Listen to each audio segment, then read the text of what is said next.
Well, I can't argue with me. I like that one. We wrote that, didn't we? Yes, we did. So what should we do? Well, I think we like it, you know. And I think I've waited to do that for a long time. And someone said this morning, is it, why do you do this? And I said it's either ego or love. And I possibly think it's more ego than love. And let's face it can't be for the money right now, because, I mean, you're in a good place. Oh, yeah. But there's nothing wrong with money. No. And what happened a couple of years ago, it's made a mess of lots of us, and it's made everybody a lot more worried than they used to be. And the one thing that's always frightened me is either going broke or not having success. So they kind of go together, not having hits, and maybe I'd be okay having lots of hits and being famous, but not having money, or I'm not sure which way or the other. So all those things frighten me, and I never think it's enough, and always when I think comes quite suddenly, loads of series go falling out of the bank. I don't know where they went. Where did you, hello? Somebody? All this money seems to disappear somewhere. Is it luck or judgment that you're so contemporary today, and the fact that I'm still playing your records on the radio? Luck. There can't be any judgment in that from us, can there? That would mean it'd be so calculated that we could all arrange to make ourselves groovy or not. Status Quo have never had that capacity to make themselves groovy. And also Rick and I have been, you know, we were the Morecambe and Wise of rock for a while, you know, and then I realised probably more than 10 years ago that quite often we go in, nothing gets said. It's very funny, like you said, it's good for ratings, everyone has a laugh, da-da-da. But what do they say? Nothing really. And I find I've got a lot more to say than Rick. I don't mind talking politics, religion, or whatever. Rick isn't necessarily very good at that. We can both be very good in that pure old humour, but I got to the point perhaps where I want to say a little more, and perhaps that professionalism has put us in good stead for later life, if you like. That, yeah, well, they still do it. We're never late except this morning, and we were told off once so bad. I think it was our second or third Top of the Pops. Rick and Alan had been out with two girls that we knew, and they were late for Top of the Pops. And our manager, who was our first manager, must have said to the producer, a guy called Colin Charman, he must have said, "Look, will you go and tell them off for me?" So I don't think he realised. This guy came in, tore us a new derriere, he tore us a new neck, and we just stood there. I've never been spoken to like that. So, never been late since. Rick was never late. I said, if he's got a midday appointment, he aims to be there at 11:15. He said, I won't be late. He won't be late. If he's been late, he's been badly drunk, and he's very, very embarrassed like I would. Don't like to be late. So is your job then to make it look sexy in showbiz, but actually there's a huge discipline behind it?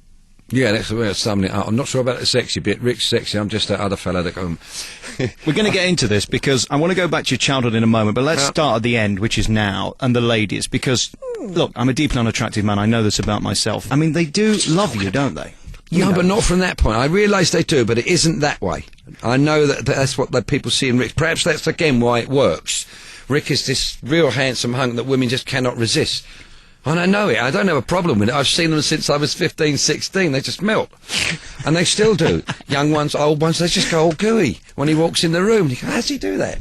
And I'm not even sure he's aware of it, or maybe it's a degree, but people like me as a mate. The girls do as well. And I'm quite happy with that. I mean, perhaps when I was younger I'd like to have been this handsome hunk that they all want to bed, but they don't. Or if they do, it's only this. Perhaps if we could sleep next to Rick, would that be all right? You know. I enjoy my own jokes, but there we are.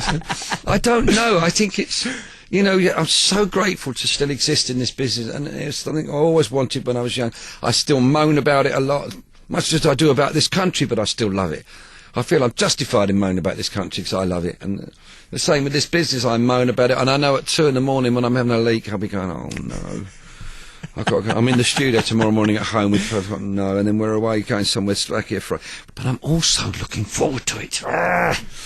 Let's leave our listener with the thought of you at 2 in the morning having a leak whilst we play a song off this new album. I sit down, ladies, by the way, sorry. You sit down? We must sit down. Us gentle have got to learn to sit down to pee. What's wrong with us? Is this a time of life issue? No, I've been doing it for years. I just don't like sitting in other one's pee, do you? I stand up, so what is the obsession with sitting down? Why is this so important? You want me to do this on radio? No, I'm just curious. Unless you have a slight prostate problem that I have, you've got a bit more pressure than I've got. Right. Right. So therefore, off that porcelain, it's going to bounce. And it's going to bounce, it's going to hit either underneath the thing or on top. And I love it when my wife's got in my studio, she's got this If you sprinkle when you tinkle, be sweet and wipe the sweet. So you'd be most upset, wouldn't you? And yet by the bathroom, apparently we're okay with that. I'm not. So what we've learned from this, if nothing else, he is sits to down sit to pee. Okay, Yes. all right. Let's take a track off this new album then.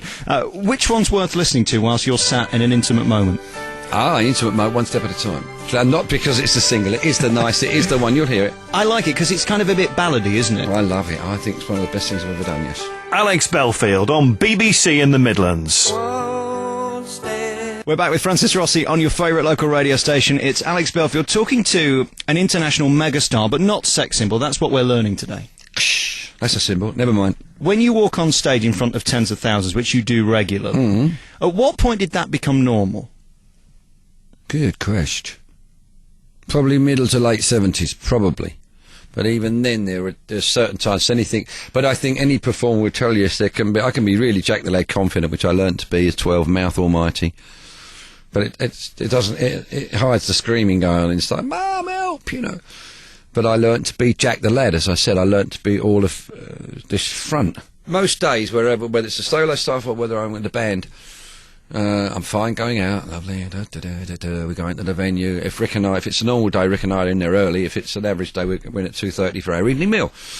Look forward to sound check, do sound check, and from then on in, I think, I don't want to do this, I don't want to do this, I don't want to do this, don't want me to, can we go on now, can we go on now, let's do it. We get dressed, I start to get dressed, I get into it, we get on, I look forward to going on. I'm so relieved to come off, and also so elated that it's usually worked great. I'm going at the back stairs of the bus. I know where Rick's going to be. I'm down in my bedroom. He's in his bedroom. The Chinese lady's going to bring up my food in a minute. I'm going to watch a movie and I'm going to play my guitar. Then I'm going to lie down in my bed.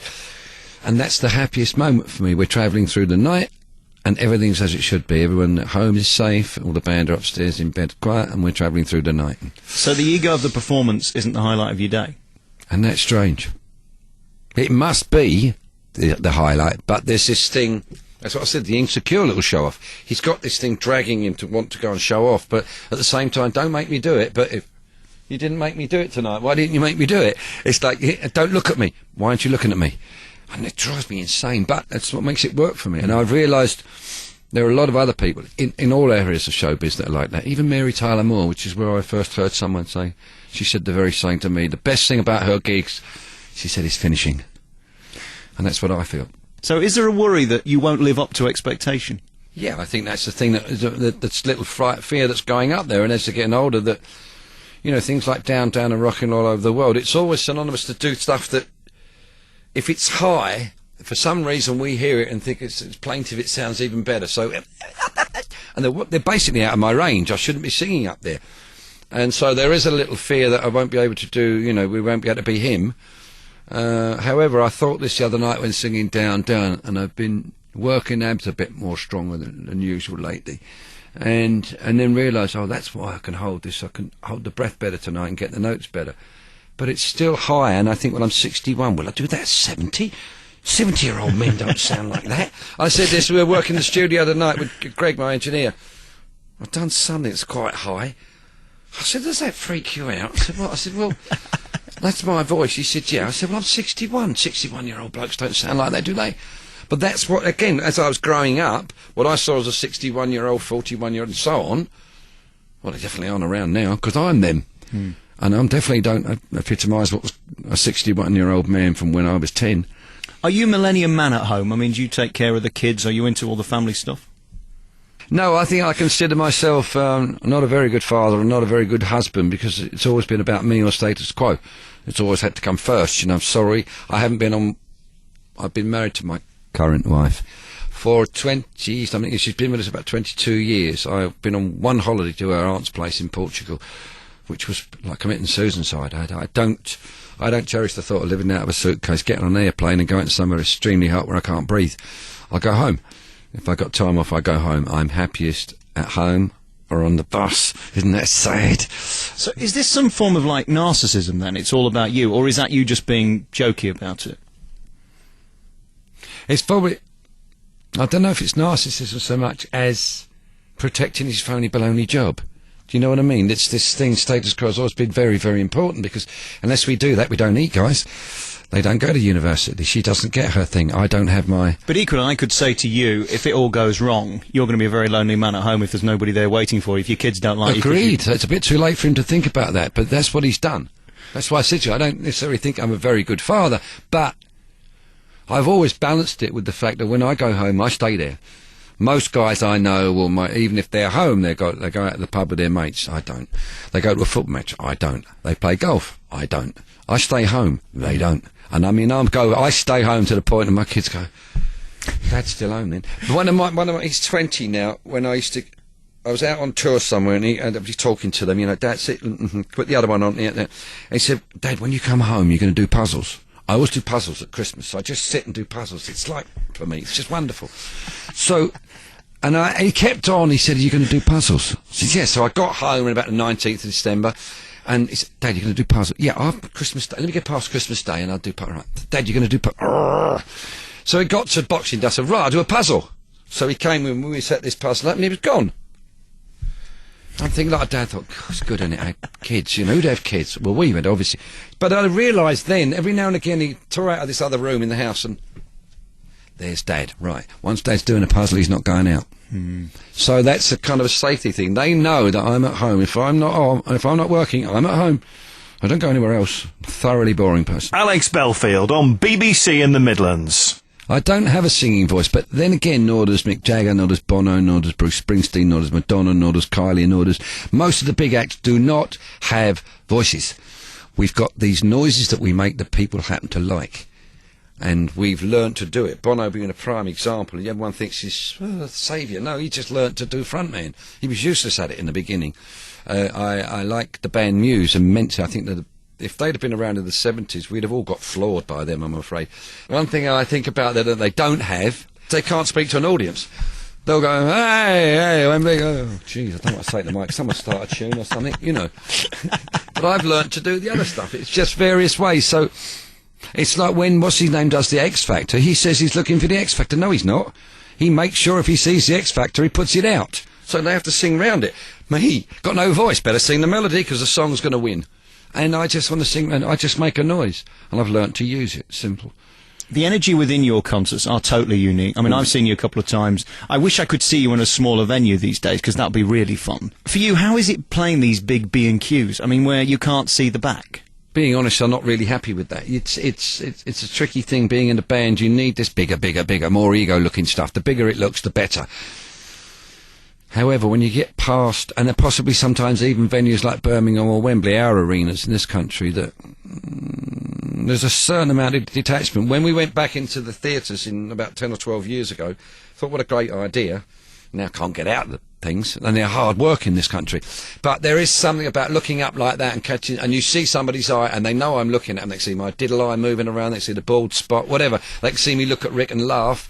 Whereas if somebody's 25 rows back in Birmingham, he's not going to see me look at Rick like that, unless it's on a screen, and then it's a split second behind it. So ideally, I suppose, 5,000 to 7,000 people. After that starts to get... But, those three, there was this gig in Carcassonne we did at a castle a couple of years ago. My God, it was wonderful. And there's a certain thing about the way the audience is sat, each one of them can see. I'm dribbling, look. And sometimes that's Is that because you're looking at me, or what is it? It partially is looking at you. It's the way you sat, love, honest. I'm just too fat to get my legs under the chair, that's why. And what about going down Las Vegas Boulevard and hearing you, or driving through Paris and hearing you, or being in Singapore and hearing you? There are so few people in the world who have that. Does that ever become normal?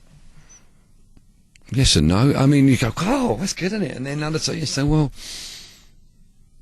Do you see it as you, or is it somebody else? It's been that long now that it's just, well, good. So it's playing, or you actually think, oh, a bit of PRS. Wonder how many times that's played this week. You don't know. I'm being truthful. It's not, you can't suddenly go, oh, there I am, It's just, we're lucky to be on there. I didn't know they liked us. Yeah, do you think that's why you're here, because you don't do that? Those who do get involved in that ego and sycophants, it just goes to your head and then ruins the whole thing. Yeah, for me, I can see it in their eyes. With respect, and I shouldn't be saying this, Mariah Carey, have a look in her eyes, she's gone.